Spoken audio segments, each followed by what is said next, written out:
Walaupun mereka korupsi, tapi kita jangan sampai menzolimi orang. Kita ini penegakan hukum.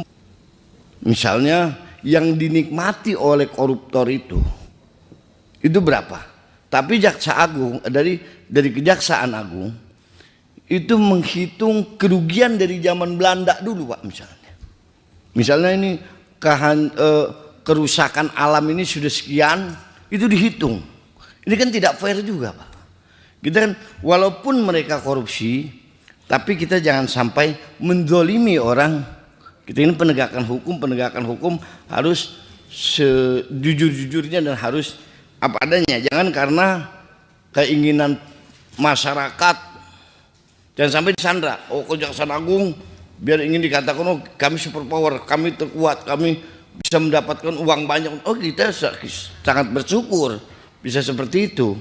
Tapi jangan sampai hukum itu melihat popularitas tapi mengabaikan hukum. Itu yang pertama, Pak. Karengnya sebelum lanjut kawan, di subscribe dulu bagian videonya. Wah, ini wakil rakyat kita di parlemen sana. Kita sudah dengar semua bahwa dalam hal ini kejaksaan jangan menjolimi koruptor. Wih, katanya jangan karena keinginan rakyat, keinginan masyarakat, Jaksa Agung melemah. Jaksa Agung semena-mena, keren. Nah itulah keinginan rakyat. Kalian semua, aku bilang, aku beritahu ya. Kalian semua ya, yang dipilih oleh rakyat, yang digaji oleh rakyat, harus mengikuti kehendak seluruh rakyat Indonesia. Kalian itu sebenarnya pelayan. Saran saya, seluruh pejabat di negeri ini dicek sumber kekayaannya dari mana. Semua pejabat, ya, baik eksekutif maupun legislatif. Ya, lebih khusus lagi kepada Bapak yang tadi, anggota Dewan yang terhormat DPR RI. Itu kalau bisa dicek itu sumber hartanya dari mana. Seluruhnya, ya, baik para menteri dan seluruh bawahannya, gubernur, wakil gubernur dan seluruh PNS di bawahnya, bupati, wakil bupati, wali kota, wakil wali kota, camat, kepala desa, dicek. Kalau bisa itu KPK dibesarkan. Ya, kalau bisa KPK itu ada perwakilannya di setiap provinsi, di setiap kabupaten, di setiap desa. Kalau bisa cek seluruh harta pejabat itu, dari mana sumbernya. Ya, karena begini kawan. Orang yang masuk jadi anggota dewan, ya mau maaf, mayoritas mengeluarkan uang. Mengeluarkan uang. Pertanyaan saya, apakah uang itu yang dikeluarkan itu ikhlas? Dalam artian tidak berharap kembali? Itu jadi pertanyaan. Tapi ada nggak orang-orang yang terpilih ini berharap tidak kembali uang yang sudah dia habiskan pada saat kampanye?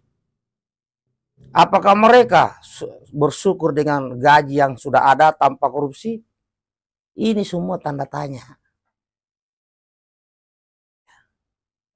Enak sekali dia ngomong. Jangan terpengaruh dengan kehendak masyarakat, kehendak rakyat. Jadi di dalam hal ini kejaksaan jangan mendengarkan rakyat. Lah terus kalian mau dengarkan siapa? Enak sekali. Ya kalau tidak sanggup maju ke politik, tidak sanggup maju jadi dewan, jangan paksakan dengan cara menyuap rakyat, dengan cara hambur-hamburkan duit. Ingat kawan, pemilik sah di negeri ini adalah rakyat Indonesia. Kita semua rakyat Indonesia menginginkan agar tidak ada korupsi. Ya, Presiden Prabowo Subianto, ya, terus mengobarkan perang terhadap koruptor. Nah tentunya ini didukung oleh rakyat. Nah jadi kalau masih ada anggota dewan yang begini-begini ini ya tidak maju-maju negara ini, bahkan mundur. Nah ini sudah bisa diduga anggota dewan ini yang ngomong tadi ini ya tidak setuju dengan ada undang-undang perampasan aset kepada koruptor. Ya ini orangnya juga tidak setuju.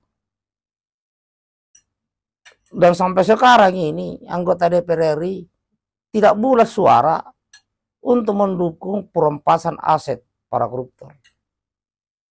Karena bisa jadi mungkin mereka-mereka juga adalah koruptornya. Ayo sahabatku rakyat Indonesia, ayo kita bersatu, ayo kita suarakan untuk mendukung ya cita-cita Pak Prabowo dalam hal perangi itu para koruptor. Kalau bisa seluruhnya turun demo, turun aksi di wilayah masing-masing dan kirim perwakilan ke Jakarta, demo di seluruh kantor DPR RI, DPRD, baik provinsi maupun kabupaten, serukan kepada negara agar seluruh pejabat di negeri ini dicek sumber harta kekayaannya. Jangan pernah takut kawan. Kenapa? Bagi saya koruptor ini ibaratnya dia ini titisan iblis. Ya, titisan iblis yang ada di muka bumi ini. Maka itu kawan, jangan pernah ragu, selalu berada di barisan Prabowo Gibran, presiden dan wakil presiden kita, mendukung lebih khusus kepada perang koruptor ini. Saya jarang mendengar dan mungkin belum ada yang berani mengatakan ya dari mulutnya anggota dewan mengatakan, ayo rakyat Indonesia dukung undang-undang perampasan aset bagi koruptor. Belum ada kulihat anggota DPR RI, anggota DPRD tingkat 1, anggota DPRD tingkat 2 yang berani tampil ke depan dan menyerukan dan mengajak kepada seluruh rakyat Indonesia ya untuk menggolkan undang-undang perampasan aset bagi koruptor. Belum ada yang berani tampil. Yang kita sering lihat hanya Pak Prabowo yang terus ya berteriak, beliau terus mengingatkan untuk melawan koruptor ini. Nah rakyat juga Indonesia kulihat belum mau juga bersatu. Kalau kita bersatu kawan, tumbangkan semua para koruptor di negeri ini. Ya, jangan ragu.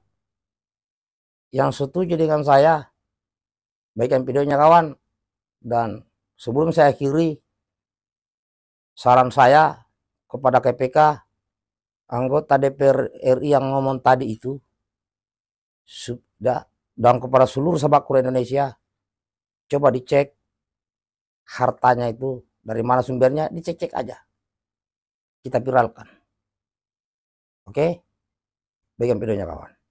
Sip, jangan lupa subscribe.